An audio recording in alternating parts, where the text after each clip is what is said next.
E eu acho que, voltando ao assunto que estávamos discutindo antes, a essência da posição do governo australiano no momento, embora o governo australiano não colocasse exatamente dessa forma, é que acreditamos que o desafio da China à liderança dos Estados Unidos é tão importante que esse desafio deve ser derrotado e, se necessário, devemos estar dispostos a ir à guerra com a China para evitá-lo. Agora, isso eu acho extremamente perigoso. Há várias razões. Uma é que eu não acho que essa seja uma guerra que o Ocidente possa vencer. Eu não acho que seja uma guerra que os Estados Unidos possam vencer. E tentar lutar essa guerra destruiria exatamente aquilo que se estava tentando preservar. Também acho muito provável que essa guerra se tornasse uma guerra nuclear.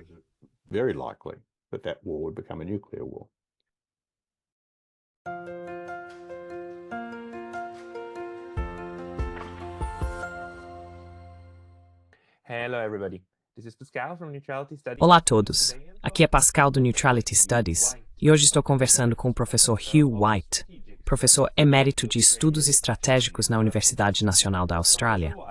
O professor White pesquisou e publicou durante décadas sobre a política estratégica e de defesa da Austrália, questões de segurança na Ásia-Pacífico e assuntos estratégicos globais.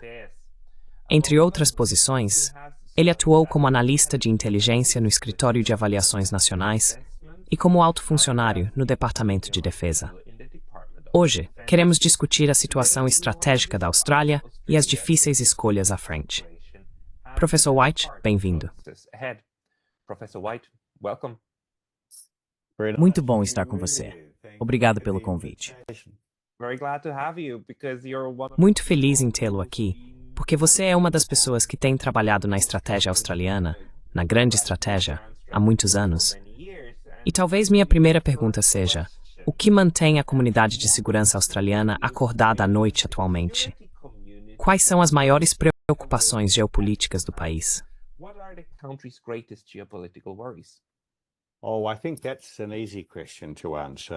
Acho que essa é uma pergunta fácil de responder agora.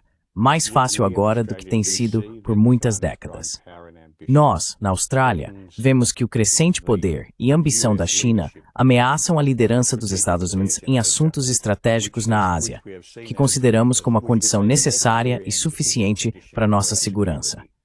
Desde a Segunda Guerra Mundial, e de fato você poderia dizer mais profundamente do que isso, desde o assentamento europeu no continente australiano em 1788, os australianos sempre consideraram a dominação do Pacífico Ocidental, primeiro pela Grã-Bretanha e depois pelos Estados Unidos, após o declínio britânico, como a condição necessária e suficiente para nossa segurança. Enquanto esta região fosse dominada por uma potência anglo-saxônica, uma potência de língua inglesa, com quem sentíamos fortes afinidades de idioma, cultura, valores, e assim por diante, sempre no final, estaríamos bastante seguros.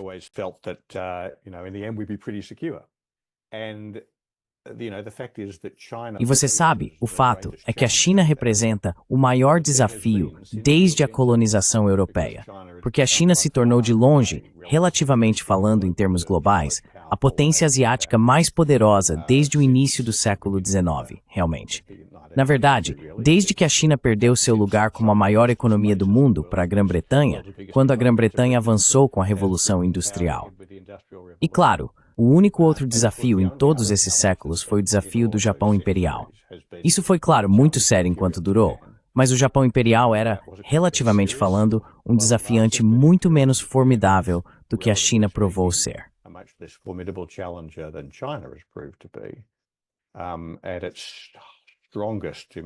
No seu auge, o Japão Imperial nunca teve uma economia que provavelmente fosse maior do que cerca de 1/5 do tamanho da americana em termos de PPC. E agora, é claro, na China, temos um desafiante cuja economia é tão grande quanto a dos Estados Unidos em termos de PPC, talvez maior. E isso faz da China o desafiante mais formidável que as potências anglo-saxônicas já enfrentaram na Ásia. E isso nos coloca em uma posição onde nós, na Austrália, vemos os fundamentos da nossa segurança enfrentando talvez o desafio mais sério que já enfrentaram. E eu acho que, para ser honesto, não sabemos o que fazer a respeito. E então, você sabe a resposta curta para sua pergunta sobre o que mantém os estrategistas australianos acordados à noite: China.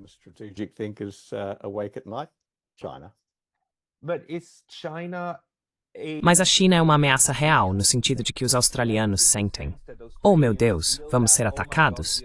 Ou é uma espécie de: oh, nunca tivemos essa situação? Um desafio de apenas se acostumar com os ASEANs, não sendo mais o líder? Os australianos estão realmente preocupados com uma invasão chinesa? Really good question. Realmente, uma pergunta muito boa. Veja, deixe-me separar minha resposta em duas partes. Acho que na Austrália, muitos australianos, incluindo muitas pessoas que estão, por assim dizer, profissionalmente envolvidas no debate, em vez de apenas o cidadão comum, temem de uma forma vaga a agressão direta da China. Acho que isso está errado. Não acho que a China ameace a Austrália, no sentido de que a Rússia ameaçou a Ucrânia antes de fevereiro de 2022, ou, nesse caso, da maneira que a Rússia, acredito, claramente ameaça os estados bálticos hoje. Sabe, não é preciso muita imaginação para imaginar a Rússia atacando os estados bálticos hoje, enquanto é preciso muita imaginação para imaginar a China atacando a Austrália diretamente.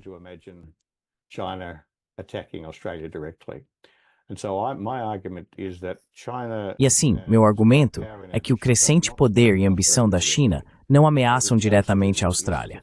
O que isso faz é desafiar a ordem liderada pelos Estados Unidos na Ásia, ameaçando as estruturas nacionais, a ordem nacional da qual dependemos para nossa segurança.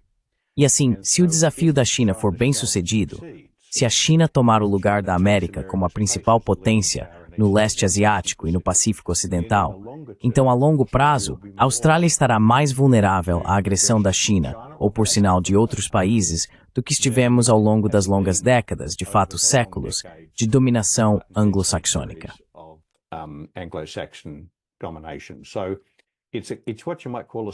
Então, é o que você poderia chamar de um efeito de segunda ordem, mas um efeito de segunda ordem bastante significativo. A Austrália sempre acreditou que não poderíamos nos defender de forma independente, que tínhamos que contar com o que um de nossos ex-primeiros ministros chamou de um grande e poderoso amigo para nos manter seguros em nossa posição estranha e anômala nas margens da Ásia. E assim, mesmo os australianos, que não acreditam que a China ameaça diretamente a Austrália, ainda entendem que a ascensão da China e seu desafio aos Estados Unidos, se tiver sucesso, constituirá uma mudança fundamental em nosso ambiente estratégico e exigirá que pensemos sobre nossa segurança de maneiras muito diferentes. Então, em certo sentido, é menos uma percepção de uma ameaça direta e mais uma insegurança profunda sobre o que está por vir que emana.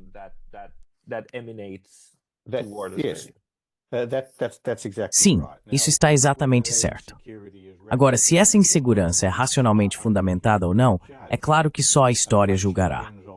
E muito depende de que tipo de poder hegemônico a China se revelará, se de fato conseguir alcançar um grau de hegemonia no leste asiático e no Pacífico Ocidental. Eu acho que sim, na verdade. Então, acho que temos que levar esses desafios muito a sério. Mas se isso se materializará como uma ameaça direta à Austrália em um futuro mais distante, depende bem de duas coisas. Em primeiro lugar, de que tipo de poder hegemônico a China se revelará. Agora, poderes hegemônicos vêm em muitas variedades diferentes.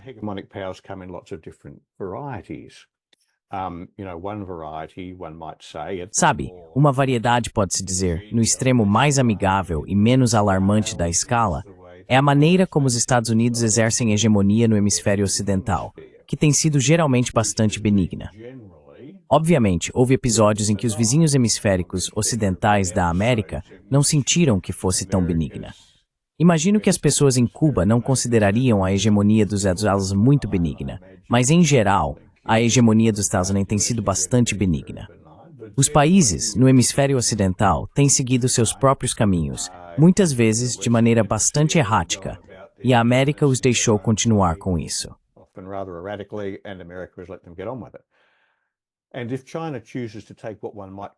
E se a China optar por adotar o que se poderia chamar de modelo da doutrina Monroe, do tipo de hegemonia que escolhe ser, caso alcance a hegemonia no leste asiático e no Pacífico Ocidental, então a Austrália, especialmente por bastante distantes da China, sabe, poderíamos conviver com isso.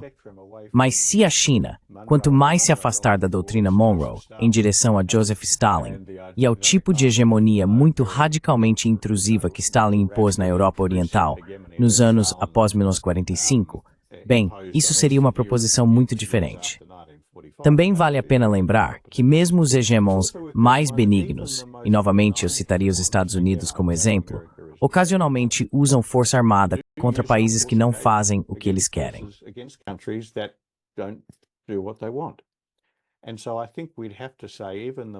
E assim, acho que teríamos que dizer que, mesmo a avaliação menos alarmista sobre o tipo de Ásia em que nos encontraremos vivendo, se o desafio da China à primazia dos Estados Unidos for bem sucedido, mesmo a avaliação menos alarmista teria que reconhecer, eu acho, que o risco de a Austrália enfrentar uma ameaça direta de uma grande potência não é este ano ou no próximo, talvez nem nesta década ou na próxima, mas as décadas passam bem rápido. Você tem que pensar bem à frente neste negócio. Isso seria mais alto do que conhecemos desde a ascensão do Japão. E isso é algo que os formuladores de políticas australianos têm que levar bastante a sério.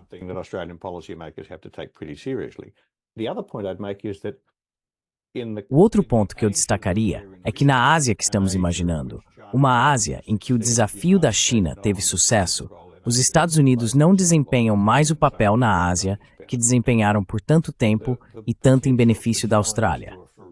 O potencial para que desafios ofereçam ameaças à Austrália surge não apenas da própria China, mas de outras potências asiáticas, em uma ordem asiática que não é mais possível, moldada e tornada segura para nós pelo poder americano. E há duas outras potências que eu mencionaria em particular. Uma é a Índia. É muito comum, inclusive na Austrália, ver a ascensão da Índia ao status de grande potência puramente como parte do processo de equilibrar a China.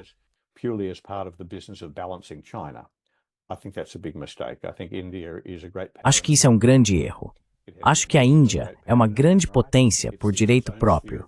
Ela tem as ambições de uma grande potência por direito próprio. Ela busca sua própria esfera de influência em sua vizinhança próxima, no sul da Ásia e no Oceano Índico.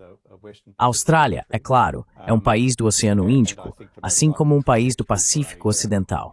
E acho que a trajetória mais provável para a Austrália é nos encontrarmos sentados na fronteira entre uma esfera de influência chinesa e uma esfera de influência indiana. E devemos nos preocupar, acho, não porque a Índia ameace a Austrália agora de forma alguma, mas que em um futuro em que a Índia seja tanto uma grande potência quanto a China, e se comporte com toda a assertividade que as grandes potências tradicionalmente têm, acabaremos tendo que nos concentrar no tipo de pressão que a Índia quer impor sobre nós, assim como a China.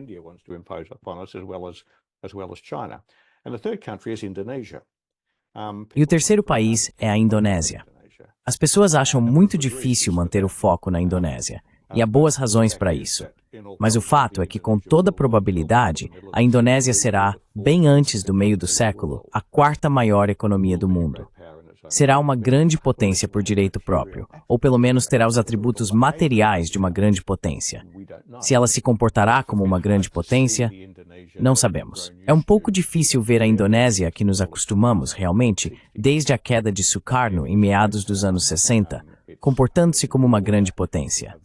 Sob a nova ordem de Suharto, e depois na era Reforma Z, desde a queda de Suharto, em 97, a Indonésia manteve uma visão bastante não assertiva de si mesma como membro da ASEAN, mais do que qualquer outra coisa.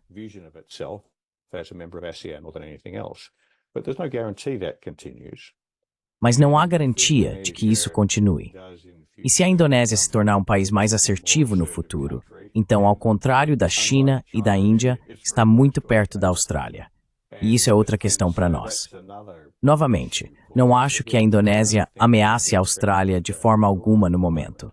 mas nenhum enquadramento prudente do futuro estratégico de longo prazo da Austrália pode se dar ao luxo de ignorar a possibilidade de que, a menos que as relações com a Indonésia sejam geridas muito bem, e eu diria geridas muito melhor do que tem sido nas últimas décadas, então o risco para a Austrália de que as relações com uma Indonésia muito mais poderosa se tornem problemáticas nas próximas décadas não é algo que possamos ignorar.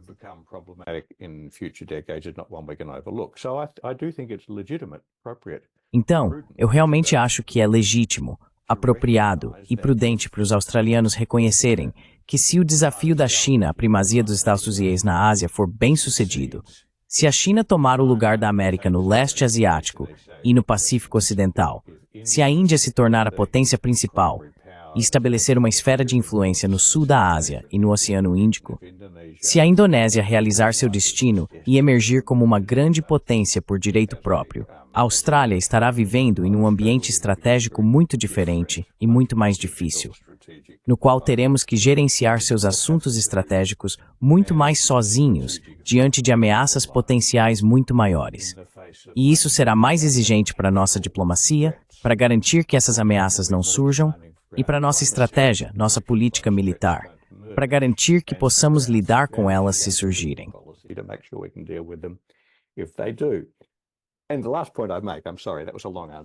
E o último ponto que eu gostaria de destacar, desculpe, essa foi uma resposta longa para a sua pergunta, mas o último ponto que eu gostaria de destacar é que, sabe, uma coisa que os australianos realmente sentem é que estamos muito sozinhos. Sabe, é difícil, eu frequentemente percebo em conversas com europeus que a Europa alcançou tanto nas décadas desde a Segunda Guerra Mundial ao se unir. E sabe, há todas as peculiaridades da UE e, claro, o lugar especial da Suíça nesse quadro em desenvolvimento e assim por diante. Mas ainda assim, sabe, acho que os europeus às vezes acham difícil reconhecer o quão sozinho um país como a Austrália pode se sentir, porque sentimos nossas raízes ocidentais muito profundamente e nos sentimos muito distantes da Europa.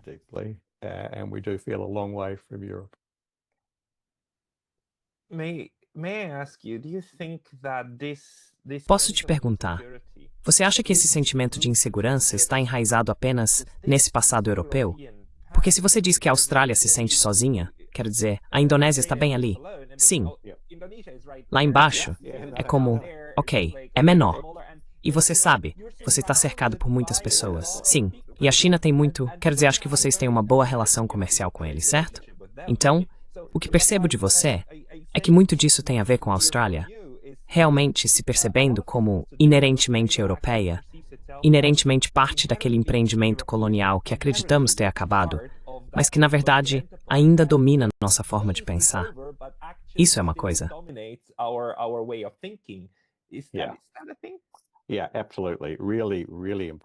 Sim, absolutamente. Pontos realmente importantes. Porque, claro, o que você diz está absolutamente certo. O fato é que podemos nos sentir sozinhos, mas não estamos sozinhos. Na verdade, se você pensar bem, os interesses básicos da Austrália se alinham muito de perto com os dos países em nossa vizinhança mais próxima, particularmente no Sudeste Asiático, incluindo a Indonésia, mas também Singapura, Malásia, todos eles. Todos nós queremos a mesma coisa. Todo mundo está preocupado com a forma como a China, e nesse caso, a Índia, vão usar seu poder crescente. Todo mundo quer manter bom relação com esses dois países.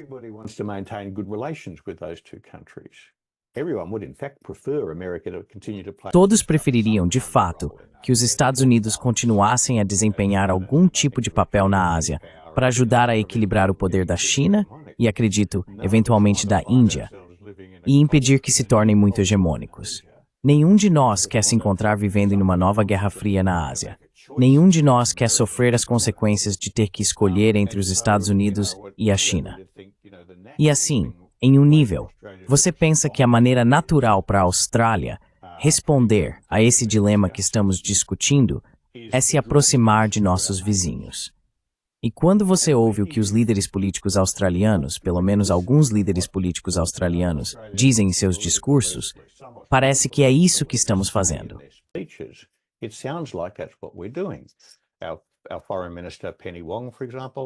Nossa ministra das Relações Exteriores, Penny Wong, por exemplo, faz questão de dizer que, sabe, a Austrália está se aproximando cada vez mais de nossos vizinhos do Sudeste Asiático, enquanto lidamos com a fluidez e incerteza crescentes de nosso ambiente estratégico, sabe? Todo esse tipo de linguagem. Mas o fato é que isso não é verdade. E a razão pela qual não é verdade é que, na verdade, a Austrália adotou uma abordagem distintamente diferente em relação às questões levantadas para nossa segurança a longo prazo pela competição estratégica entre os Estados Unidos e a China, em comparação com o que nossos vizinhos fizeram.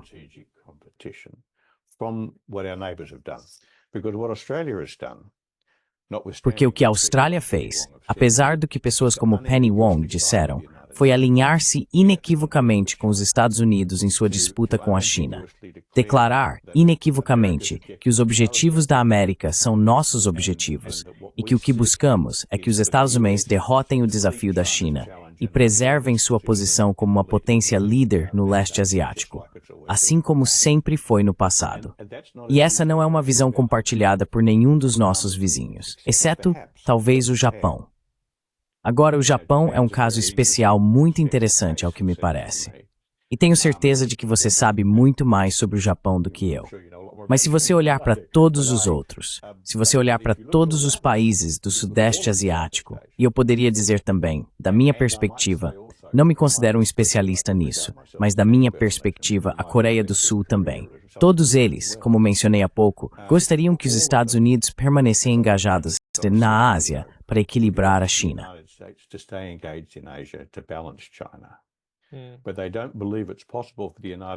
Mas eles não acreditam que seja possível para os Estados Unidos preservar o antigo papel que costumava desempenhar na Ásia e não estão preparados para se comprometer a apoiar os Estados Unidos na busca de seus objetivos na disputa estratégica com a China. Enquanto isso, é precisamente o que a Austrália fez. Uma das coisas mais significativas sobre o Acordo AUKUS é que ele se tornou um símbolo muito potente desse compromisso.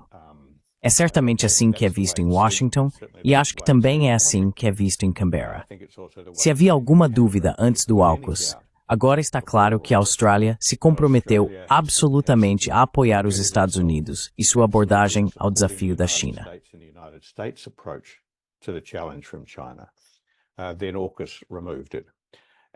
Então, o AUKUS removeu isso. E minha reserva sobre isso é que não acho que a abordagem dos Estados Unidos em relação à China vá funcionar. Não acredito que os Estados Unidos possam preservar a antiga ordem liderada pelos Estados Unidos na Ásia, baseada na primazia dos Estados Unidos, diante de um desafio da China, quando a China é o rival estratégico mais formidável que os Estados Unidos já enfrentaram. Portanto, acho que a política dos Estados Unidos vai falhar. E, portanto, acho que a política australiana vai falhar. O fato de nos alinharmos com o que considero uma política fracassada dos Estados Unidos, na verdade, aumentou a distância entre nós e nossos vizinhos do Sudeste Asiático, exatamente no momento em que deveríamos estar reduzindo-a.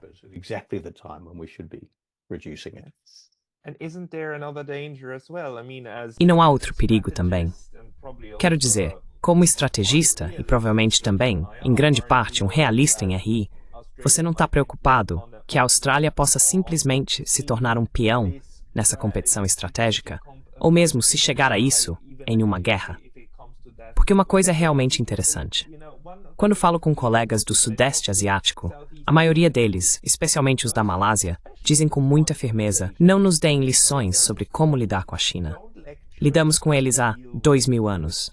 Estamos bem com isso. Agora, a Austrália é muito mais jovem nesse sentido, certo? É como essa insegurança de ser uma nação de 200 anos que está apenas aprendendo a jogar o jogo.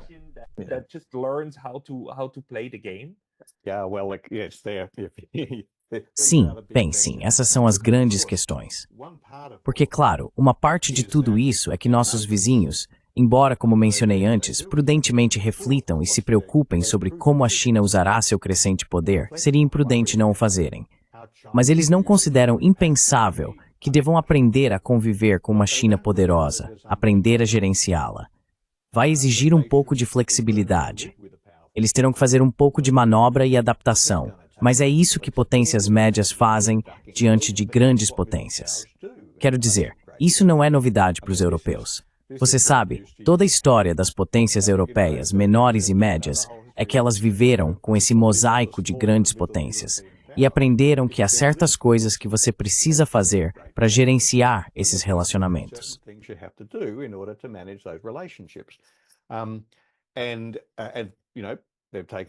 E você sabe, eles adotaram abordagens diferentes.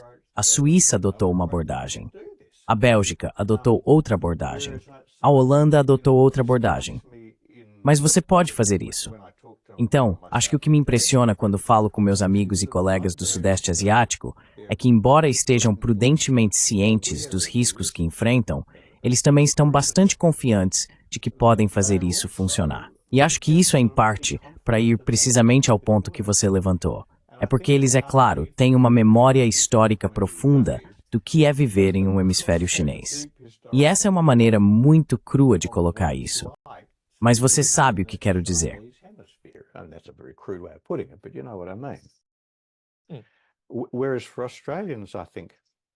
Enquanto para os australianos, acho que estamos tendo um momento de pânico, realmente. Acho que essa é a palavra certa, que a ideia de vivermos em uma Ásia que não é mais dominada e tornada segura para nós pelos Estados Unidos é meio impensável para muitos australianos.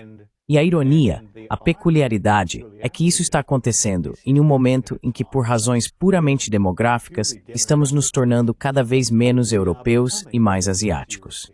Você sabe, a Austrália por muitas décadas, e para sua eterna vergonha, adotou uma política de Austrália branca, pela qual essencialmente rejeitava imigrantes de países não brancos. No final dos anos 60 e início dos anos 70, essa política foi abandonada, graças a Deus. Desde então, tivemos uma imigração massiva de uma ampla gama de países asiáticos. Nossas maiores fontes de imigrantes hoje em dia são a Índia e a China.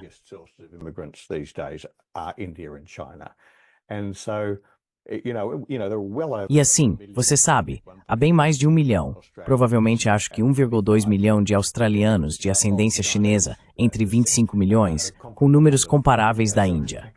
Então, de fato, essa tendência continuará. Estamos nos tornando um país mais asiático, e nesse sentido, deveríamos nos sentir mais à vontade com essas coisas. Na verdade, à medida que o choque da ascensão e desafio da China nos atingiu na última década ou mais, nos tornamos mais desconfortáveis com a ideia de viver juntos em uma Ásia dominada por países asiáticos poderosos do que éramos há 30 ou 40 anos. Se você voltar aos anos 1960 ou 1970, embora isso não estivesse realmente acontecendo, era bastante comum que líderes políticos australianos reconhecessem que nas décadas seguintes, à medida que os países asiáticos se desenvolvessem, eles se tornariam poderosos e acabaríamos vivendo em uma Ásia dominada por potências asiáticas.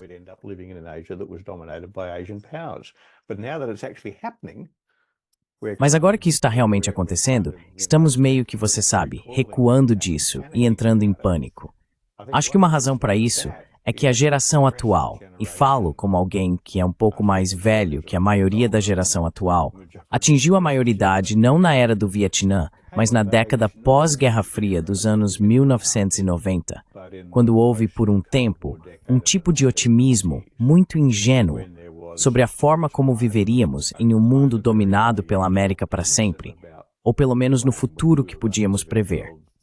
E assim acho que, de certa forma, a geração que viveu a Primeira e a Segunda Guerras Mundiais, a Guerra da Coreia, a Guerra do Vietnã, os desafios que a América enfrentou, tinha uma perspectiva mais realista do alcance e dos limites do poder americano do que a geração que atingiu a maioridade nos anos eufóricos. the note raised this small of Nova event. In the heady, optimistic, I think, misguided years of the 1990s.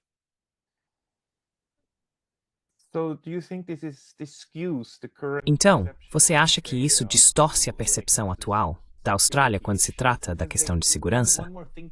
Porque outra coisa que me chama a atenção é que quando ouço esses medos, especialmente em relação à China, é que sempre se assume, muito como o Sr. Mearsheimer faz, que a China, no final das contas, se comportará como qualquer potência europeia faria. Uma vez que tenha poder, ela o usará, e usará militarmente, e sairá em uma onda de conquistas, e tomará o que quiser, o que é uma coisa muito europeia de se fazer. Porque basicamente foi isso que fizemos. É por isso que a Austrália foi colonizada pelos brancos, certo? Yeah. What's acceptable with the whites, right? Yeah, that's why we're here. No, that's exactly right. Sim, Look, I é think por isso que estamos aqui. Isso está exatamente certo.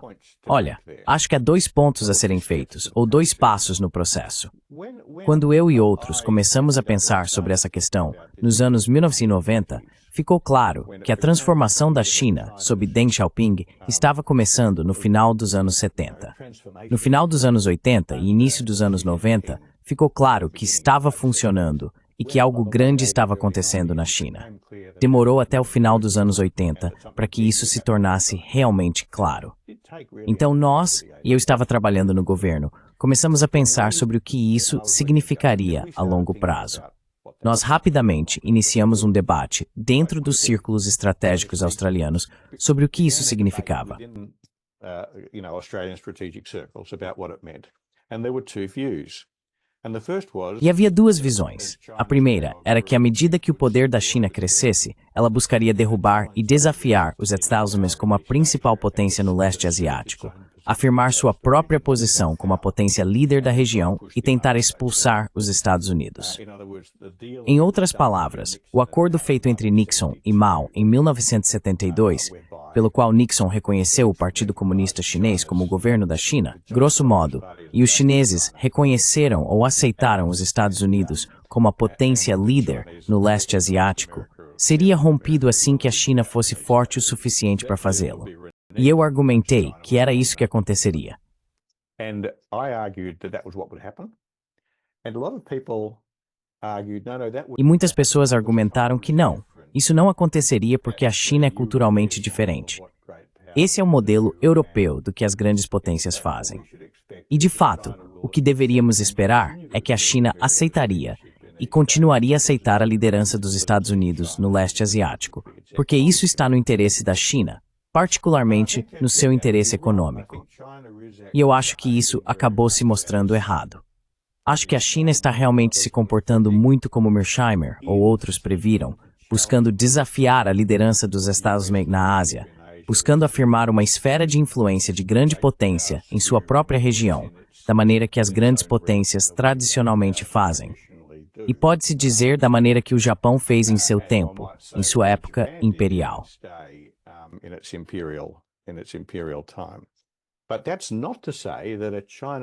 Mas isso não quer dizer que uma China que acaba se tornando a potência dominante ou busca se tornar a potência dominante no leste asiático e no Pacífico Ocidental, busque fazê-lo de uma maneira que você poderia chamar de altamente militarizada.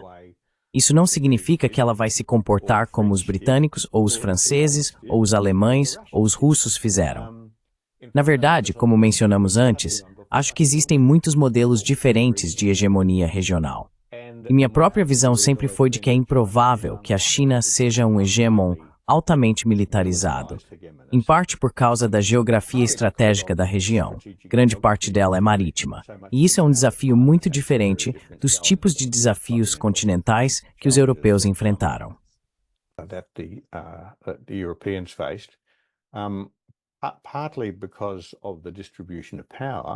Em parte por causa da distribuição de poder, sabe? Isso não é como os europeus irrompendo na África, ou nesse caso no leste asiático, que na época em que chegaram lá, era composto por entidades políticas bastante fracas.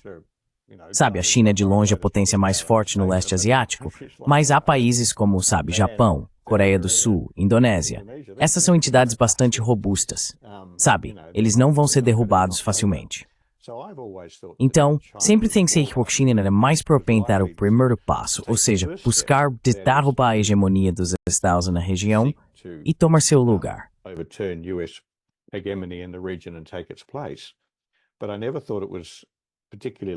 Mas eu nunca pensei que fosse particularmente provável que isso acontecesse de uma maneira particularmente militarista e adotar diferentes tipos de abordagens.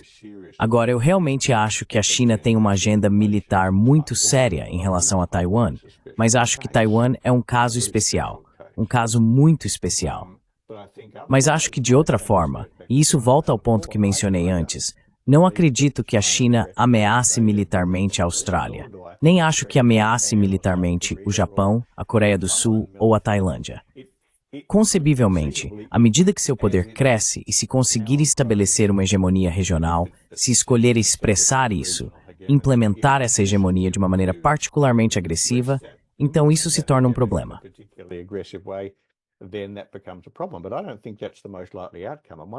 Mas eu não acho que esse seja o resultado mais provável.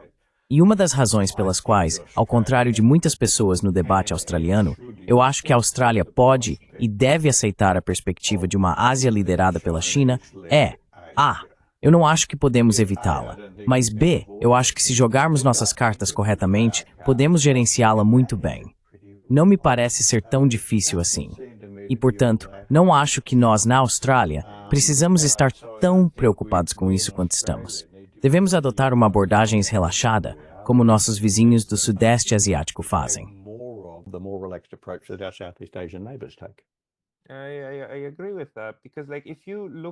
Concordo com isso.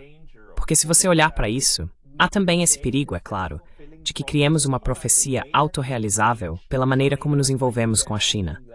E por nós, quero dizer agora, o Ocidente em geral. E encontrei o plano como parte disso. Porque a China, quero dizer, quantas guerras ela lutou desde 1949? Ela lutou uma guerra com o Vietnã, uma guerra muito breve. E tem algumas disputas de fronteira com a Índia, mas estão gerenciando isso. Tem disputas de fronteira com o Butão, mas não tentou invadir o Butão. O Butão está, na verdade, tentando se envolver com a China recentemente, de forma criativa. E tem disputas com as Filipinas. Tem uma questão muito especial com Taipei. Mas que é, senhor? O caso da guerra civil da China.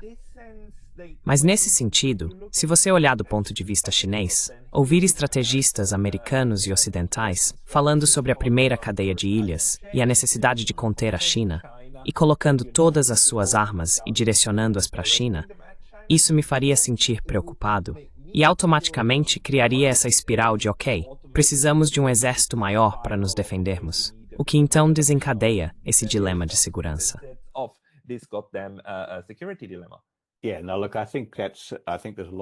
Sim, não, veja, acho que há muita verdade nisso. Um dos elementos do argumento, do debate que tivemos na Austrália a partir dos anos 90, sobre até onde a China iria para tentar contestar a primazia dos Estados Unidos no Pacífico Ocidental, era se os chineses veriam isso como de seu interesse. E como mencionei antes, um dos argumentos apresentados do outro lado do debate, do meu lado, o lado que dizia que a China aceitaria a primazia americana, e, portanto, não haveria problema para a Austrália, era que a China não tornaria o assunto para raízes forçadas pela primazia americana na NI.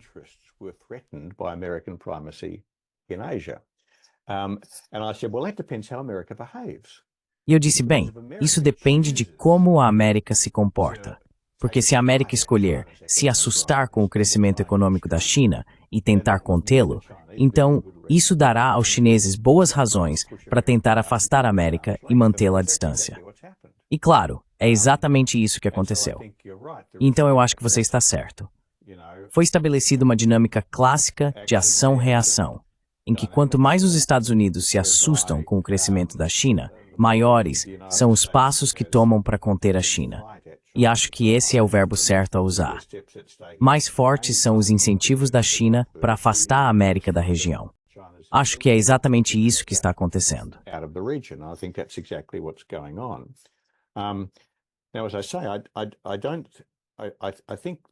Agora, como eu disse, acho que minha própria visão é que sempre houve uma forte chance de que a China buscasse reverter a primazia dos Estados Unidos na Ásia para tomar o lugar da América como a potência líder no leste asiático. Porque a presença americana na região sempre foi, se posso colocar dessa forma, muito intrusiva. E sempre me pareceu que seria muito antinatural e improvável que a China continuasse a aceitar o que a América vê como uma posição subordinada à América em um momento em que a economia da China havia superado a dos Estados Unidos. E acho que, em parte, isso é uma questão de identidade nacional e orgulho nacional e assim por diante. A experiência chinesa e a conquista chinesa nas últimas décadas são verdadeiramente notáveis. The Chinese achievement in recent decades is truly remarkable. The resentments albeit perhaps partly manufactured. Os ressentimentos, embora talvez em parte fabricados pela forma como a história foi contada, sobre o século de humilhação, são muito reais. A sensação de que a China foi maltratada e que precisa se levantar e, você sabe, a rejuvenescimento do povo chinês, você sabe. Esses são sentimentos reais. Então, sempre me pareceu, de qualquer forma, que seria muito imprudente para nós no Ocidente e em outras partes da Ásia presumir que a China continuaria a aceitar a primazia americana uma vez que não precisasse mais. E, de fato, isso se provou não ser o caso.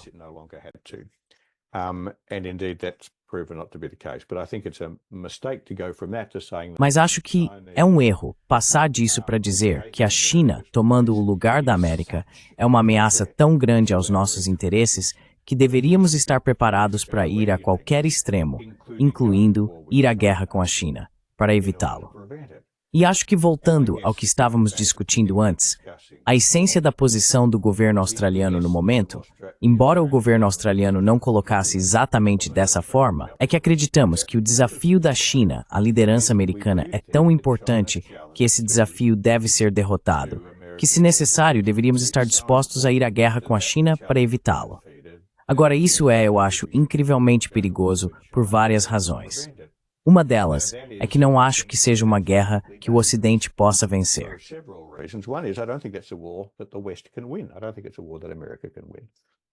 Não acho que seja uma guerra que a América possa vencer. E tentar lutar contra ela destruiria, na verdade, exatamente aquilo que se estava tentando preservar. Também acho muito provável que tal guerra se tornasse uma guerra nuclear, o que seria catastrófico em todos os sentidos. É um pouco revelador para alguém que vai completar 72 anos este ano, que é preciso lembrar às pessoas que evitar uma guerra nuclear é uma prioridade, realmente de alta ordem na gestão dos assuntos internacionais. E você sabe, muita da conversa ousada sobre como a América vai dissuadir a China ignora o fato de que a China é uma potência nuclear com a capacidade de colocar armas nucleares em cidades americanas. E se você não levar isso em consideração, então está perdendo todos os fundamentos.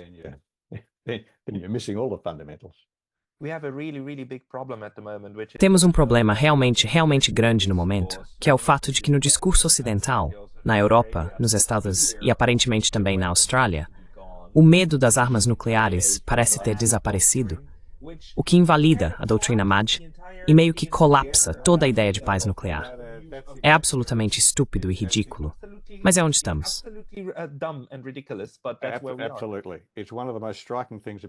Absolutamente.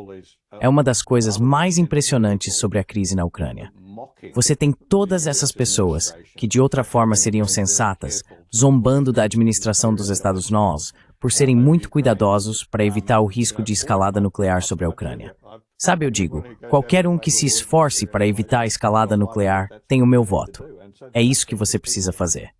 E assim, o fato de que pessoas em Washington, e por falar nisso na Austrália e na Europa, possam falar sobre a necessidade de dissuadir a China de atacar Taiwan ou qualquer outra coisa, sem reconhecer que, sabe, estão falando sobre ameaçar lutar uma guerra com um adversário armado nuclearmente. Isso simplesmente, incrivelmente irresponsável.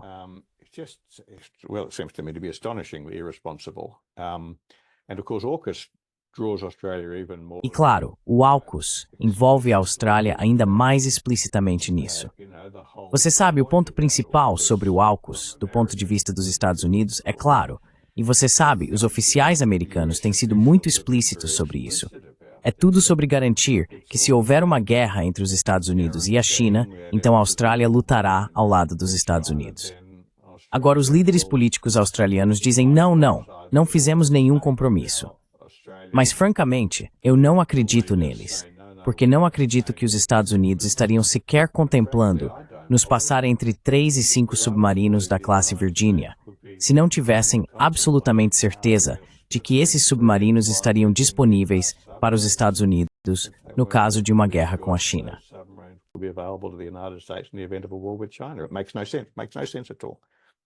Não faz sentido. Não faz sentido algum. E então eu acho que há o verdadeiro perigo que vejo na política que a Austrália adotou de apoiar a posição dos Estados Unidos em relação à China de forma tão inequívoca é que o apoio da Austrália aos Estados Unidos encoraja os Estados Unidos a adotar uma abordagem em relação à China que não vai funcionar e que traz, eu acho, um risco muito real de uma guerra entre os Estados Unidos e a China, que por sua vez tem um risco muito real de se tornar uma guerra no o que seria um desastre inimaginável. which would be an unimaginable disaster. Sim. E novamente, lutar partes da guerra com a China através de proxies, incluindo a Austrália. That's exactly right. And Isso mesmo. E já houve um pouco disso, sabe, alguns anos atrás, de 2020 até cerca de 2023. A China impôs algumas restrições econômicas relativamente severas ao comércio australiano com a China. E é importante mencionar aqui, o que ainda não abordamos, que uma das dinâmicas nessa situação é que a China é de longe o maior parceiro comercial da Austrália, e particularmente de longe o nosso maior mercado de exportação. O único país que já foi tão importante para a Austrália como mercado de exportação em toda a nossa história foi a Grã-Bretanha, durante os dias imperiais, quando éramos muito parte da economia imperial. Todos os dias, a Austrália exporta para a China 2 milhões de toneladas de minério de ferro. Todos os dias.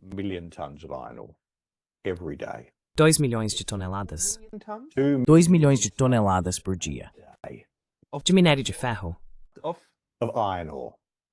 iron ore. De minério de ferro. Minério de ferro. Minério de ferro. 2 milhões de toneladas por dia. É um comércio enorme e mantém as luzes acesas na Austrália. Não é apenas minério de ferro, muitas outras coisas também. Mas o minério de ferro é o principal. Você sabe, nós fornecemos o minério de ferro que construiu as cidades chinesas. E as cidades são principalmente construídas de aço e concreto.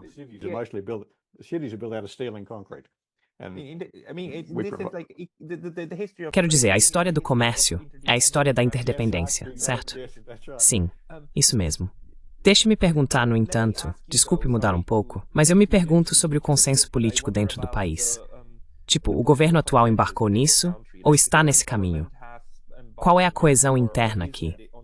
Todos os principais partidos estão de acordo com essa estratégia?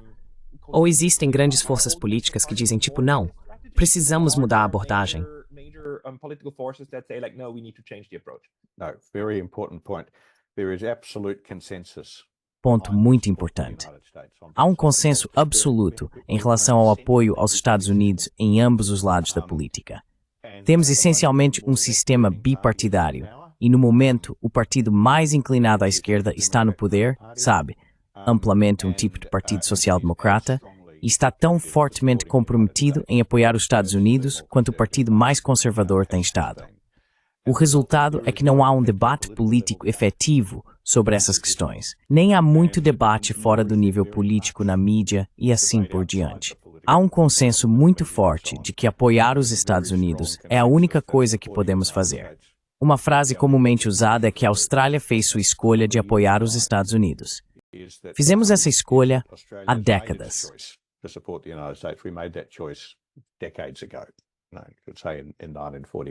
Você poderia dizer, em 1941, na época de Pearl Harbor, que não há mais nada que possamos fazer. Agora, acho que isso é um erro muito fundamental. Minha principal contribuição para o debate há muitos anos tem sido argumentar que temos mais escolhas do que isso e que não deveríamos apoiar os Estados Unidos em uma política que não vai funcionar. De fato, nosso apoio aos Estados Unidos torna essa política mais perigosa, porque encoraja os Estados Unidos a continuar no caminho em que estão. Mas, assim como nos Estados Unidos, ambos os lados da política estão em um acordo bastante próximo sobre como lidar com a China. O mesmo é verdade na Austrália. Isso me deixa muito pessimista quanto às perspectivas de uma mudança significativa de direção.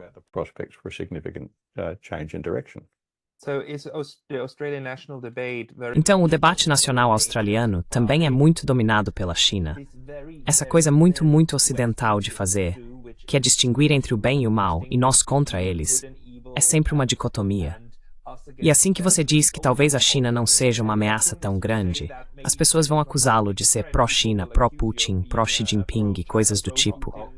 É a mesma mentalidade no momento? and stuff like that. Is it the same mindset at the moment? There is a fair bit of that, yes. Há pouco disso, sim. I think the Acho que é uma tendência, pouco do que você poderia chamar de uma atmosfera de Guerra Fria sobre isso. De que se alguém não apoia a política de apoiar os Estados Unidos, então de alguma forma está sendo desleal ao país. E acho que também há certo grau de covardia política nisso.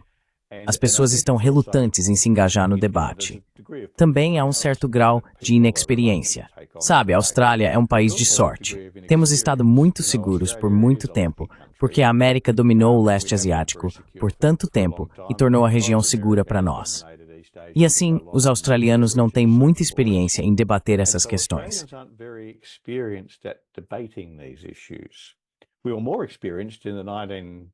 Nos anos 1920, 30 e 40, éramos mais experientes, quando você sabe, ao longo dessas décadas em particular, tanto antes quanto depois da Primeira Guerra Mundial, estávamos muito conscientes do que víamos como uma ameaça crescente do Japão. Estávamos muito conscientes da crescente fraqueza da Grã-Bretanha. E assim tivemos um debate bastante, eu não diria sofisticado, mas pelo menos bastante animado, sobre como a Austrália deveria moldar seu futuro.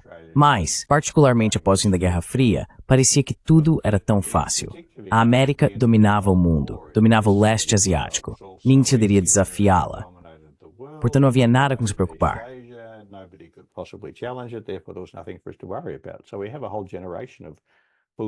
Então, temos toda uma geração de líderes políticos, analistas de políticas, jornalistas e comentaristas, para quem essas questões nunca realmente pareceram muito importantes.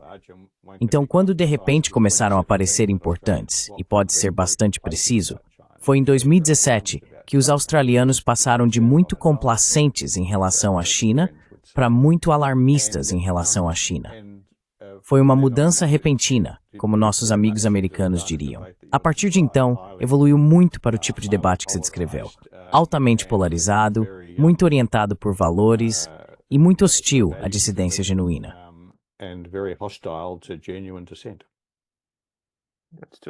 Isso é uma pena. Isso é uma pena porque essa não é uma maneira de desenvolver o casting to bordo de Bethesda e Beford. Não é uma maneira de implementar uma boa política. Então, o que o futuro reserva? Bem, eu acho que minha própria visão é que, embora os Estados Unidos falem muito sobre enfrentar seriamente a China, na verdade estão fazendo muito pouco. Está permitindo que sua posição em relação à China enfraqueça muito rapidamente. Você pode perceber isso porque, quando os líderes políticos americanos falam sobre o que estão fazendo em resposta à China, a primeira coisa que mencionam é o AUKUS. E vou te dizer, o AUKUS não é nada.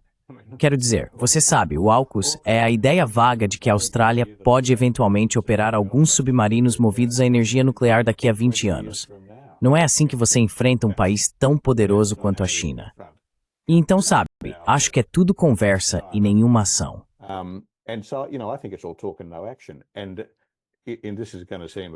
E isso vai parecer uma coisa muito perversa de se dizer. Mas sabe, eu acho que o que a Austrália precisa de Washington é que Washington reconheça a realidade, que é que não está preparada para arcar com os custos e riscos de confrontar um rival tão poderoso quanto a China nas próximas décadas, e que aceita que, portanto, não pode contestar o desafio da China e efetivamente se afasta do leste asiático e do Pacífico Ocidental. Agora, seria muito melhor para nós se a América encontrasse uma maneira de permanecer na Ásia, para equilibrar a China, mas sem exercer primazia. E há muito tempo, em 2012, publiquei um livro no qual argumentei que é exatamente isso que a América deveria fazer.